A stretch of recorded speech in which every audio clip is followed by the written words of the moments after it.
My dear guys, आज बात किया जाएगा एक नए टॉपिक के बारे में। चलिए देख लेते हैं कि आज आपका जो आप सॉल्व कर रहे थे कि सबसे पहले लेकिन बात करेंगे गाइस, यहाँ पे most welcome all of you. Good evening, good evening. आपके घड़ी के बज चुके हैं 500। फटाफट से आप अपनी क्लासेस में जुड़ जाएंगे। जितने भी गाइस यहाँ पे जुड़े हुए हो, welcome welcome, most welcome, well done guys. आ जाइए अपनी क्लासेस में जिससे कि स्टार्ट किया जाए, चला जाए फिर। सभी के सभी अभी तो गाइस नहीं आए हैं, बहरहाल मतलब कि थोड़ा सा लेट आते हैं, लेट फर्स्ट, बट आ जाया करिए जिससे कि आपको नाउ पता होना चाहिए। अगर जो भी गाइस मतलब कि नए स्टूडेंट्स जुड़ रहे हैं, डिस्क्रिप्शन बॉक्स में उनको लिंक दिया गया, टोटली सिलेबस देख लीजिए, आप लाइफ टाइम कंफर्म कर लीजिए। @यूनियन क्लास टेलीग्राम दिया गया है, वो भी ज्वाइन कर लीजिए। आपको टेलीग्राम ग्रुप का भी लिंक दिया गया है, वो भी ज्वाइन कर लीजिए। सब कुछ डिस्क्रिप्शन बॉक्स में गाइस मिल जाएगा, आप ज्वाइन कर सकते हैं। अब यहीं पे गाइस बात किया जाएगा एक नए टॉपिक के बारे में। होता क्या है, अभी प्रीवियस सेशंस में आप 2020 का फर्स्ट पैटर्न देखे हैं। अब यहाँ पे सेकंड पैटर्न जो कि 25 क्वेश्चंस आगे 26 से आपका 50 तक सॉल्व कराया जाएगा। सो मोस्ट वेलकम आप सभी का, आप लोग जुड़े रहेंगे, 9 सेशंस को हम सब भी करते चलेंगे। क्योंकि अपनी फैमिली में अगर आप जुड़ रहे हो तो अपनी इस फैमिली को सब्सक्राइब करके नाउ नोटिफिकेशन बेल आल पे भी प्रेस कर देंगे, जिससे कि रोजाना न्यू अपडेट्स आपको मिलता रहता है। तो सारे नोटिफिकेशन आल पे आप क्लिक करे रहेंगे तो आपको मिलता चलेगा। अब यहीं पे गाइस अगर आपको पता हो तो ये जो सेशंस है स्टार्ट हो रहा है आपको कंडीशंस रूप से 2020 का स्टार्ट हो रहा है, क्योंकि बहरहाल प्रीवियस सेशंस में फर्स्ट सेशंस आप देख चुके हैं और सेकंड की कंडीशंस जो होगी नेक्स्ट वाले की कंडीशंस जब हम देखेंगे तो 26 क्वेश्चन आप क्या देखेंगे। 26 जो कि क्वेश्चन गाइस दिया गया है कि भारत के किस राज्य का तटीय रेखा सबसे लंबी है। भारत का किस राज्य की तटीय रेखा सबसे लंबी है, तो यहाँ पे गाइस होगा आंध्र प्रदेश, तमिलनाडु, गुजरात या फिर केरला। चलिए देखते हैं गाइस कितने गाइस यहाँ पे सही करेक्ट आंसर करते हैं।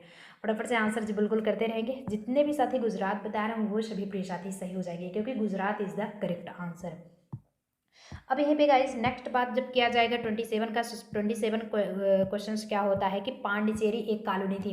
गाइस आज पढ़ लेंगे 25 क्वेश्चन होगा, जो नेक्स्ट टर्म से आप देखेंगे कि वहाँ पे 50-50 क्वेश्चन सॉल्व कराए जाएंगे। जब आपको मॉडल पेपर 2018 का जब सॉल्व कराएंगे तो उसमें 50 क्वेश्चन टोटली हर एक नोट्स में सॉल्व कराते हैं। 9 PM पे आपके क्विज टेस्ट होता है, जो कि आपके लिए आपके सिर्फ आई को चेक करने के लिए। देखते हैं कितने गाइस यहाँ पे सही आंसर कर रहे होते हो। पांडिचेरी, वो भी हर एक क्विज में ऐसा कोई सिंपली क्वेश्चन नहीं दिया जाता है, हर एक क्विज में इसी से रिलेटेड बीएड एंट्रेंस से ही रिलेटेड आपके क्वेश्चन रहते हैं जो कि इंपॉर्टेंट होते हैं। इसका मतलब है कि आपका डबल डबल सेशंस चल रहा होता है, लेकिन आप लोग पता ही नहीं कहाँ खोए हुए होते हो। अगर आप नहीं पढ़ाई करते हो तो फिर मतलब कि कोई बात ही नहीं है। अगर आप पढ़ाई कर रहे हो तो एक भी सेशंस मिस नहीं होने देना है, सिर्फ यही करना है। तो पांडिचेरी एक कॉलोनी थी, कैसी कॉलोनी थी, ब्रिटिश की, फ्रांसीसी, डच या फिर पुर्तगाली। 27 जी बिल्कुल फटाफट से आंसर इसका करते रहेंगे। देखते हैं यहाँ पे कितने गाइस सही आंसर करते हैं। फ्रांसीसी, जितने भी गाइस फ्रांसीसी बता रहे हैं वो सभी साथी सही हो जाएंगे। अब यहाँ पे नेक्स्ट होता है गाइस 28 क्वेश्चन। और 28 क्वेश्चन आपका क्या होगा, दिया गया सूरत में चरमपंथी और नरमपंथी के बीच कांग्रेस में विभाजन कब हुआ था। वेरी इंपॉर्टेंट, क्योंकि ऑलरेडी हम पहले से ही गाइस बता चुके हैं, जब भी अपना देश आज़ाद हुआ था उससे रिलेटेड कोई भी क्वेश्चन आपके टॉपिक पूछे जाते हैं तो मतलब कि क्वेश्चन तो ऑलरेडी आपसे पूछे ही पूछे जाएंगे। वो नाउ कंडीशन आपको क्लियर होना चाहिए कि सूरत में चरमपंथी और नरमपंथी के बीच कांग्रेस में विभाजन कब हुआ था, ऑलरेडी आपको पता होना चाहिए यहाँ पे। सो अगर पता हो यहाँ पे कि दिया गया ऑप्शन गाइस कि 1901, 1905 या फिर 1907, 1916, यानी कि 1916, 1905, 1901 या फिर 1905।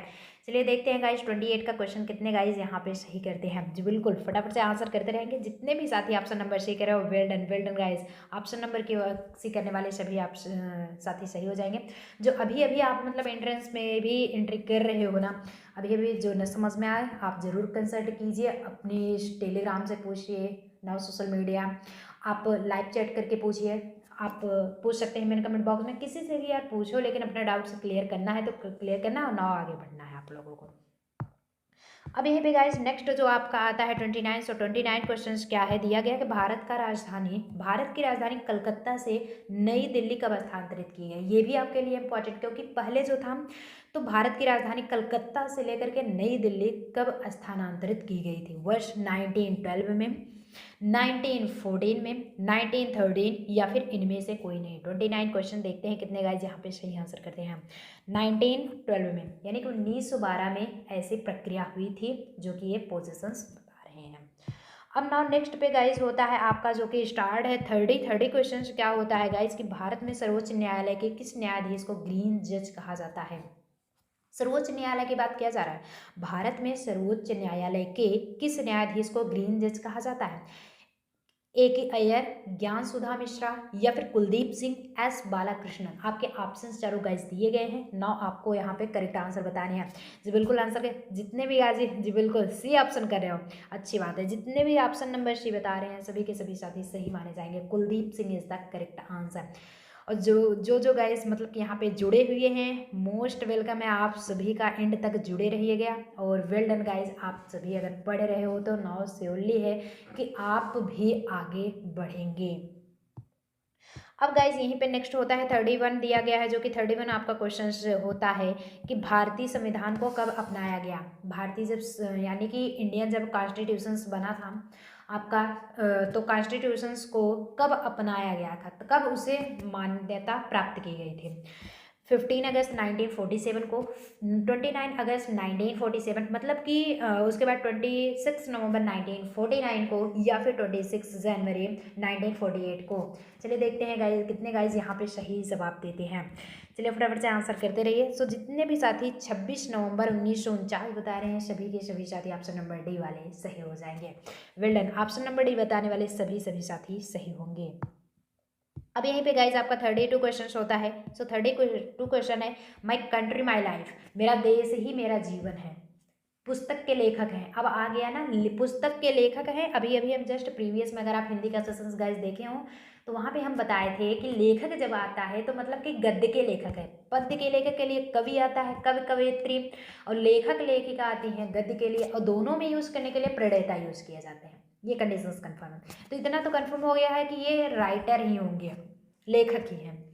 तो लाल कृष्ण आडवाणी, डॉक्टर मनमोहन सिंह, राजदीप आपके सरदेसाई दिए गए हैं, या फिर वेंकैया नायडू। चलिए देखते हैं गाइस इसका सही आंसर को कितने गाइस करते हैं। 32 जी बिल्कुल स्टार्ट, फटाफट से आंसर आप लोग करते रहेंगे, अच्छी बात है। चलिए तो जितने भी साथी लाल कृष्ण आडवाणी बता रहे हैं वो सभी साथी सही माने जाएंगे कि लाल कृष्ण आडवाणी जितने भी गाइस बता रहे हैं वो सभी गाइस सही होंगे। अब यहीं पे नेक्स्ट आता है आपका 33 क्वेश्चन होता है गाइस कि भारत में कौन पहली महिला पुलिस महानिदेशक बनी थी। आज के मतलब सेशन से ही जो है सब कुछ इंपॉर्टेंट है, आपके अपने भ्रम से माइंड से निकाल दीजिए ये भ्रम कि ये तो मॉडल पेपर है, लाइक एज जैसे कि ऑप्शनल क्वेश्चन आते हैं ऐसे एक एक क्वेश्चन तो आएगा ही आएगा। गाइज अक्सर है कि 99% होता है कि उसी में से चांसेस होता है फंसने का क्वेश्चन मॉडल पेपर से ही। आप तो मॉडल पेपर ऐसे मत समझिए, मॉडल पेपर बहुत ही इंपॉर्टेंट होता है, इसलिए टोटल एक बार कवर करा दिए, एक मंथ में आप जितना भी कवर किए हैं उससे भी रिलेटेड और पूरे टॉपिक से रिलेटेड आपका मॉडल पेपर साल में एक बार करवा दिया जा रहा है। लास्ट टर्म में फिर से सॉल्व कराएंगे, लेकिन नेक्स्ट आपका टर्म होगा और रिवीजन क्लासेस आपकी चलेंगी मार्च में। अप्रैल में आपको एग्ज़ाम देना है, 15 जनवरी से फरवरी के बीच में आपका आ जाएगा टोटली फॉर्म, तो अप्लाई कर देंगे। जो जनरल कैंडिडेट होंगे उनके लिए 1500 यानी कि 1500 रुपये लगेगा, और जो अनुसूचित अदर कैंडिडेट होंगे उनके लिए 750 रुपये लगेगा गाइज। और जो है बाहरी से मतलब आ रहे हैं और जो यूपी में फॉर्म अप्लाई कर रहे हैं उनके लिए जनरली है कि 1500 रुपये अनिवार्य होगी। और लेट फीस जो होती है, लेट फीस जो होगी आपकी जनरल कैंडिडेट्स के लिए गाइस 1000 रखा गया है, अदर कैंडिडेट के लिए जैसे कि अनुसूचित जनजातियों के लिए 500 रखा गया है। सो टोटली पता है यार, जब इतना महंगा अगर आप फी अप्लाई कर रहे हो फॉर्म के लिए तो आप उतने ही बढ़िया से पढ़िए भी, जिससे कि आपकी भी सरकारी सीट नाउ श्योर हो। तो अच्छे मार्क्स से आप पास हों, गॉड ब्लेस यू, लेकिन साथ साथ मेहनत की भी ज़रूरत होगी। मेहनत नहीं करेंगे तो बिल्कुल भी सक्सेस नहीं प्राप्त करेंगे। 33 में हुआ है कि भारत में कौन ऐसी पहली पुलिस महानिदेशक बनी थी। कंचन चौधरी, सुमित्रा चटर्जी, या फिर अमृता शर्मा, शालिनी गंगवार। चलिए देखते हैं गाइस 33 में कितने गाइस सही आंसर जवाब देते हैं। फटाफट से आंसर आप लोग करते रहिए, देखते हैं कितने गाइस सही जवाब देते हैं। Kanchan Chaudhary, Kanchan Chaudhary is the correct answer. So Kanchan Chaudhary जो होंगे वो करेक्ट आंसर होंगे, यही फर्स्ट हो जाता है। अब यहीं पे बात किया जाएगा 34 का। सो 34 क्वेश्चन क्या होता है कि भारत कितने पिन कोड क्षेत्रों में विभाजित है? कितने पिन कोड क्षेत्रों में विभाजित है, वो भी इंडिया? 6, 7, 8 या फिर 9? आपके डिजिटली रूप से यानी कि इंटरनेट से रिलेटेड क्वेश्चन है। चलिए देखते हैं 34 क्वेश्चन का कितने गाइस सही जवाब देते हैं। सो यहाँ पे 9 करेक्ट हो जाएगा कि भारत जो है 9 पिन कोड क्षेत्रों में विभाजित हुआ है। अब यहीं पे गाइज नेक्स्ट जो होगा आपका 35 दिया गया है। 35 क्वेश्चन क्या है कि रेड क्रॉस की स्थापना किसने की थी? आखिर रेड क्रॉस जो था उसकी स्थापना किसने किया था? डेनिस डाल्टन ने, या फिर हेनरी ड्यूडेंट ने, जेम्स कैलमैन ने, या फिर जेम्स मिश्र ने? इसके गाइस करेक्ट आंसर क्या होंगे? 35 स्टार्ट बिल्कुल फटाफट से आप लोग आंसर करते चलेंगे। जितने भी साथी हेनरी ड्यूरेंट बता रहे हो वो सभी प्रिय साथी सही हो जाएंगे।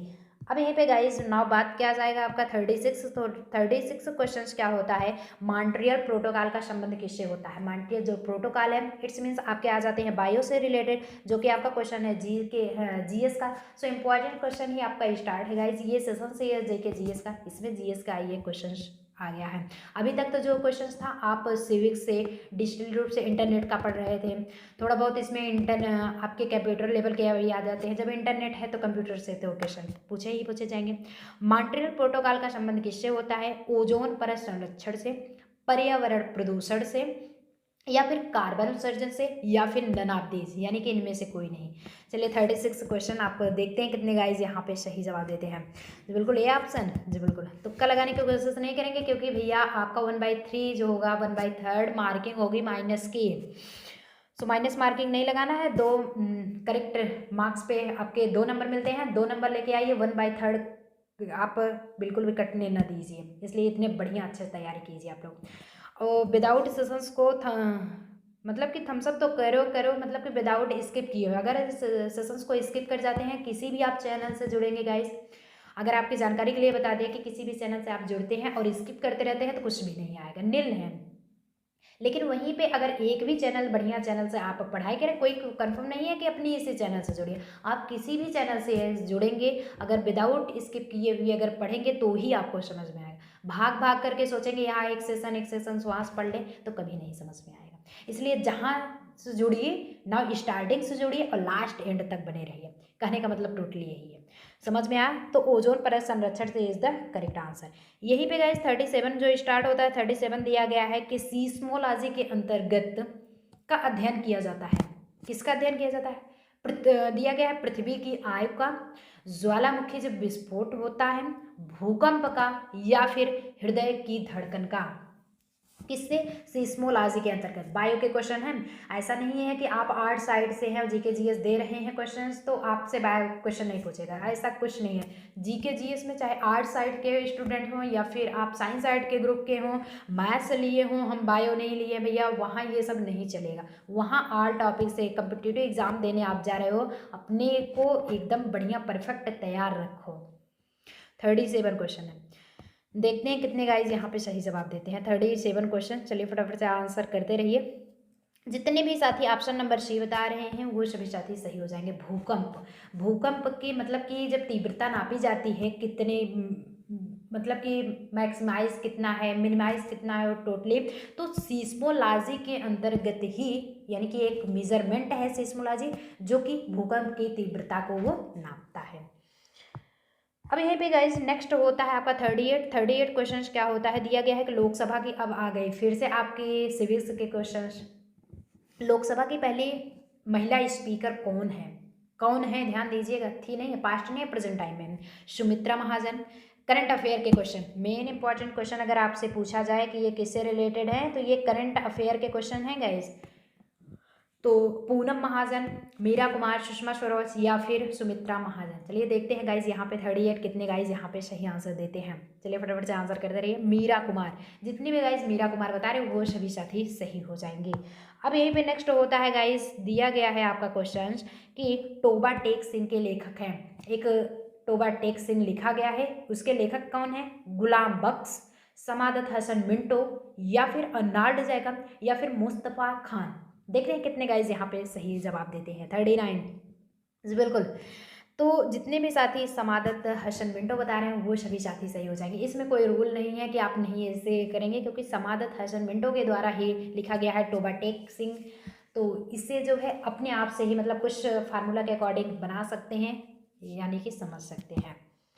अब गाइज यहीं पे आपका आएगा 40 क्वेश्चंस। क्या होता है, दिया गया है ईस्ट इंडिया कंपनी द्वारा, ईस्ट इंडिया कंपनी, और आपका एज अ होमवर्क ये होता है कि ईस्ट इंडिया कंपनी की स्थापना कब हुई थी, स्थापना एज योर होमवर्क मेन कमेंट बॉक्स में चेक किया जाएगा, ईस्ट इंडिया कंपनी की स्थापना कब हुई थी।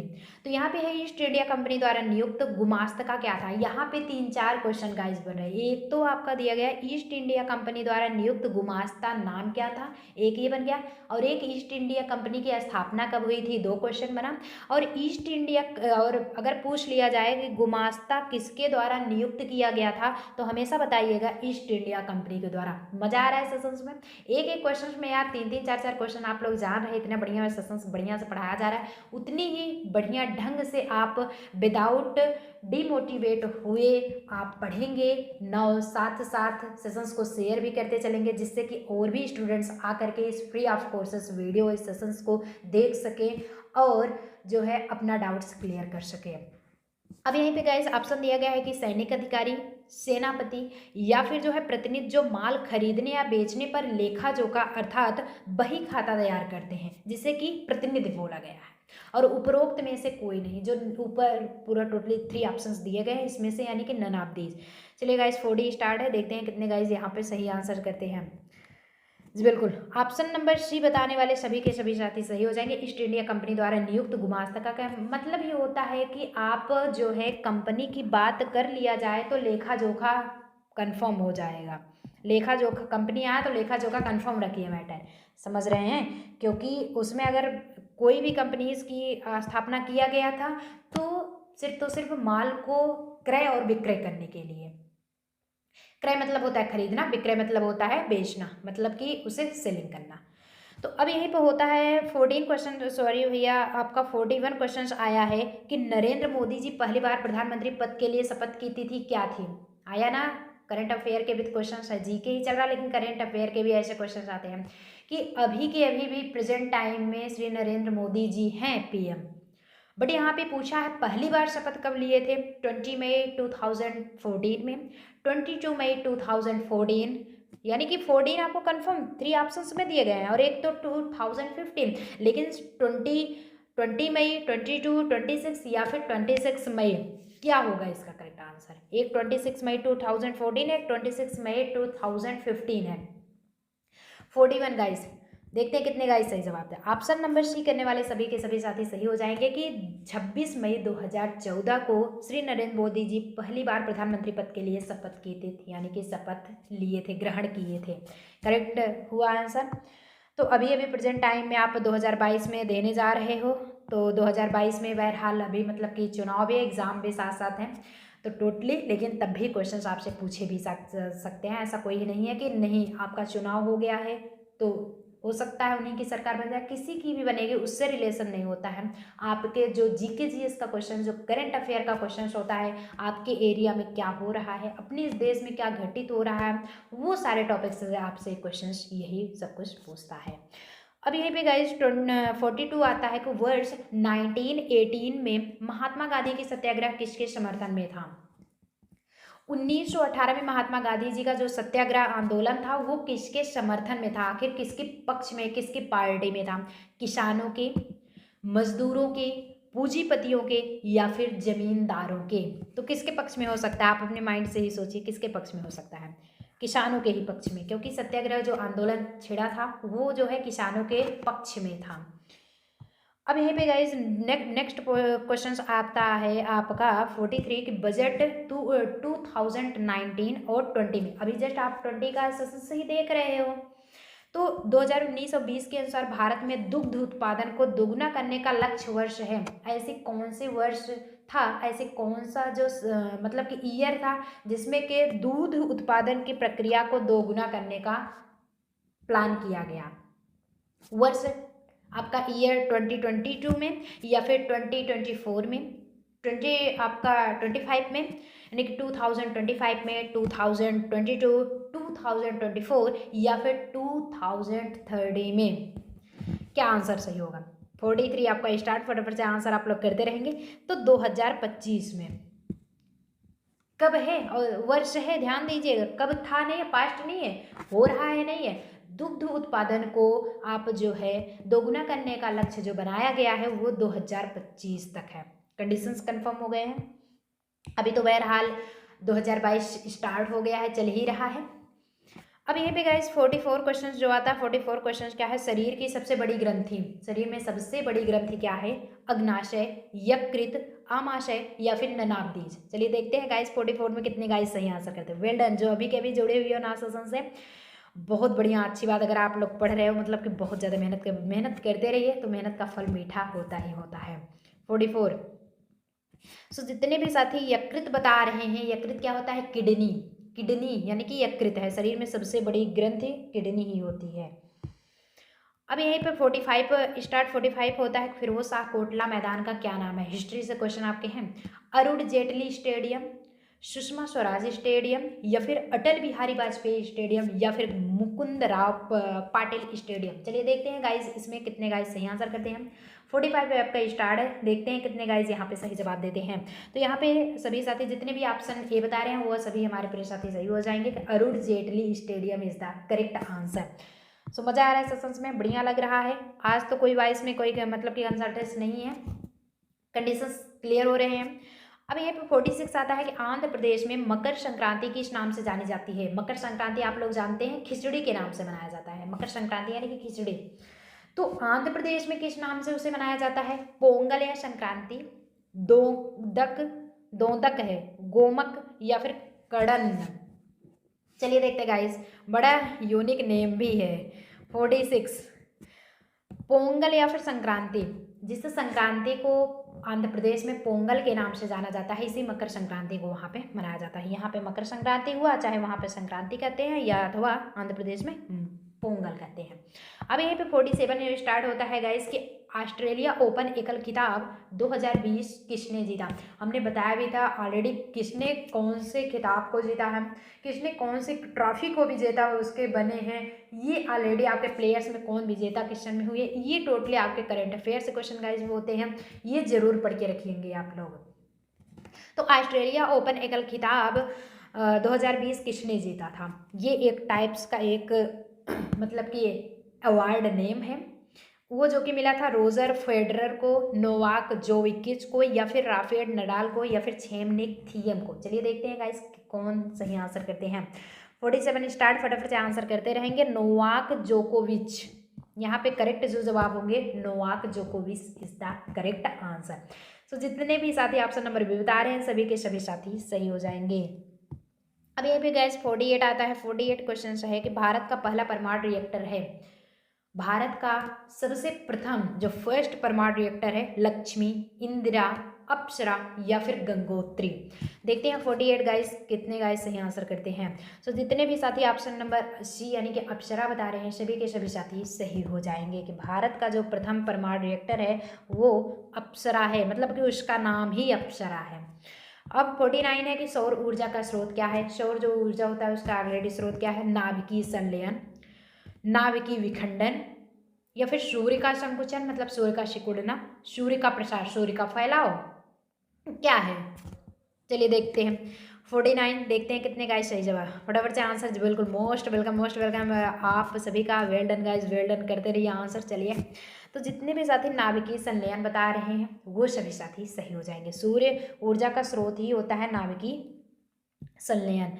अब यहीं पे गाइस बात किया जाए कि भारत के किस राज्य में सभी घरों के छत पर बारिश के पानी का संक्रमण अनिवार्य कर दिया गया है। कहने का मतलब है भारत के आखिर का ऐसा कौन सा स्टेट है जिसमें सभी घरों पे, एक घर है उसके छत पर बारिश के पानी का, जो बारिश होता है उसका जो पानी है संग्रहण मतलब कि अनिवार्य कर दिया गया है, उसको ग्रहण, उसको अवशोषित करने के लिए, उसको मतलब रखने के लिए अनिवार्य कर दिया गया। महाराष्ट्र में, कर्नाटका में, तमिलनाडु में या फिर यूपी में। चलिए गाइस 50 स्टार्ट, फटाफट से आंसर करते रहेंगे। Tamil Nadu, Tamil Nadu is the correct answer. Tamil Nadu ही कर रहे हो, अच्छी बात है। हो गया, किसी को कुछ पूछना है? अगर गाइस कुछ भी आपको टोटली पूछना है तो ना पूछ लीजिए। अभी टेलीग्राम पे कल के सेशंस में गाइस कुछ पूछ रहे थे कि मैम फॉर्म कब आएगा, कि भैया बता दिया गया है 15 जनवरी से फरवरी के बीच में आपका फॉर्म आ जाएगा। तो फरवरी तक लेटेस्ट है कि आपको मतलब फॉर्म अप्लाई भी कर देंगे, जिससे कि आपका मतलब कि टोटली मार्च तक भरा जाता है उसके बाद लेट भी करके अप्रैल में आपका एग्ज़ाम भी होगा, अप्रैल में ही आपका चुनाव भी है। सो मई जून टोटली मतलब कंफर्म हो जाता है, काउंसलिंग वगैरह सब कुछ बन के तैयार हो जाती है, उसी तरह से आपका एडमिशन भी हो जाता है। 9 क्लासेस आपका जुलाई में से स्टार्ट कर दिया जाता है। और हाँ, अपनी प्रक्रिया क्या रहेगी, अपनी इस फैमिली की प्रक्रिया, आप लोगों का साथ और प्यार बना रहा तो हमेशा मतलब कि जो आपका बढ़िया से परफॉर्मेंस आता रहा गाइस, तो फरवरी तक पूरा का पूरा सिलेबस कवर करा देंगे। 9 मार्च में रिवीजन क्लासेस चलेंगे और अप्रैल में आपको पेपर में मतलब एग्जाम में बैठने के लिए एकदम से परफेक्ट बना दिया जाएगा। बढ़िया से बिंदास जाइए, 9 पढ़ते रहिए। किसी को कुछ पूछना हो तो अभी पूछ ले, चला जाए फिर। आज के सेशंस में बाय मिलते हैं नेक्स्ट सेशंस में ऐसे इंटरेस्टिंग वीडियो फिर से लेकर के आएंगे। Till then all the very best, बढ़िया से पढ़ाई कीजिए, 9 आगे बढ़ते रहिए।